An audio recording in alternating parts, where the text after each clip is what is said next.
Is the quest for the perfect photo actually holding us back as photographers? You see, chasing perfection in photography can actually be counterproductive for our growth and potential. This pursuit of perfection can lead us to frustration, creative blocks, and withdrawal from the art we fell in love with. Well, if you've experienced any of these feelings when taking photos, then let me offer you some strategies that have helped me achieve a more fulfilling view on chasing perfection as a photographer. Have you heard of the perfection paradox? In the context of photography, this paradox refers to the counterproductive pursuit of flawless imagery. By pursuing the perfect photo, we are actually paradoxically hindering our artistic growth and satisfaction. Pursuing perfection will lead us to frustration, creative blocks, and a loss of enjoyment for our craft. You may be thinking, well, as a photographer, I am looking to capture the best photos. But there is a difference between wanting perfection and wanting to capture the best photo possible. And that leads me to my next point.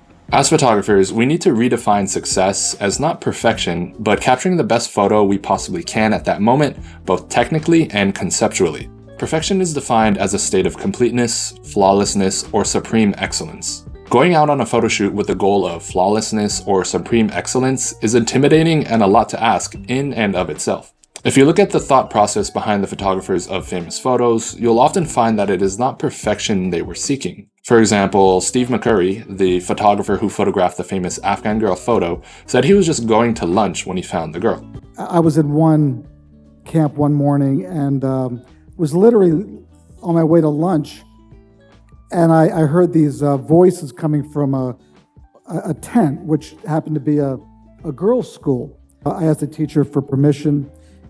I photographed some of the other students, but I had my sort of eye on her.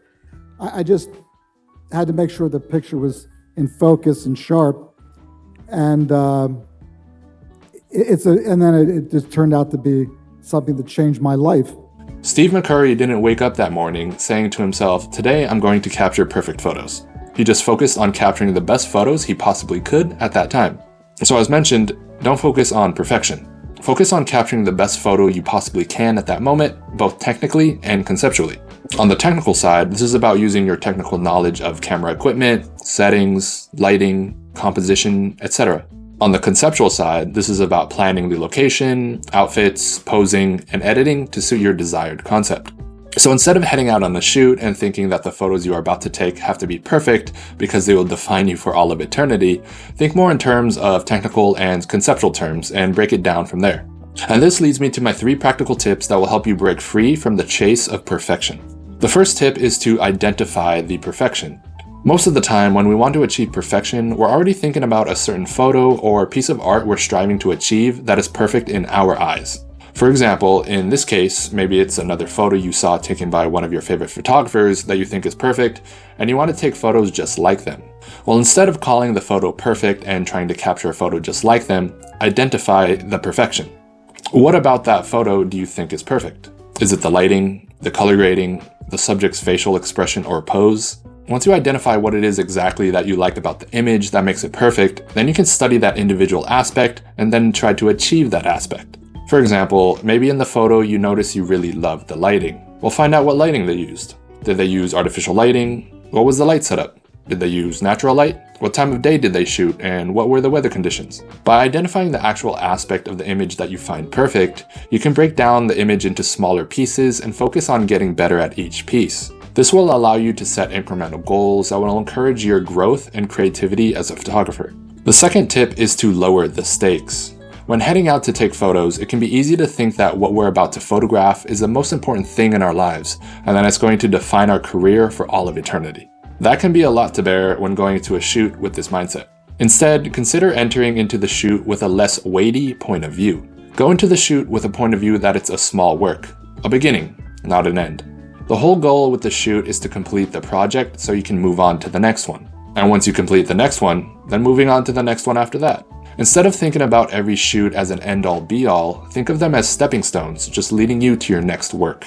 Now don't get me wrong, I'm not saying to not focus during each shoot and try to achieve those incremental goals as mentioned in the previous tip.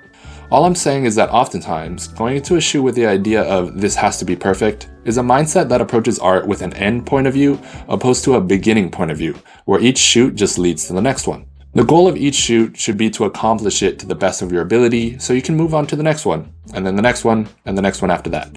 and have it continue like that for the rest of your creative career as a photographer.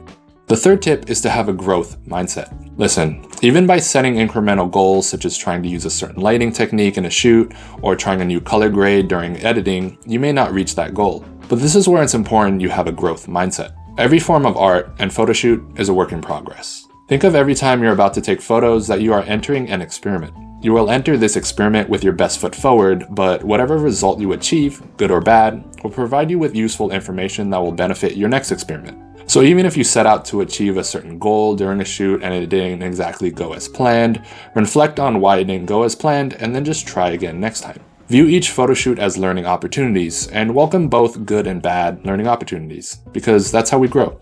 And those were my 3 tips to break away from chasing perfection in photography. The first is identifying the perfection. The second is lowering the stakes. The third is having a growth mindset. So next time you pick up your camera, focus less on capturing a perfect shot and more on what goal you set for the shoot and all the learning opportunities you're going to take away from the session. Let your creativity flow, learn from your mistakes, and cherish the experiences that photography brings. In doing so, you'll find that the true beauty of photography lies not in the perfection, but in the endless possibilities of capturing our world through your unique perspective. Thanks for watching.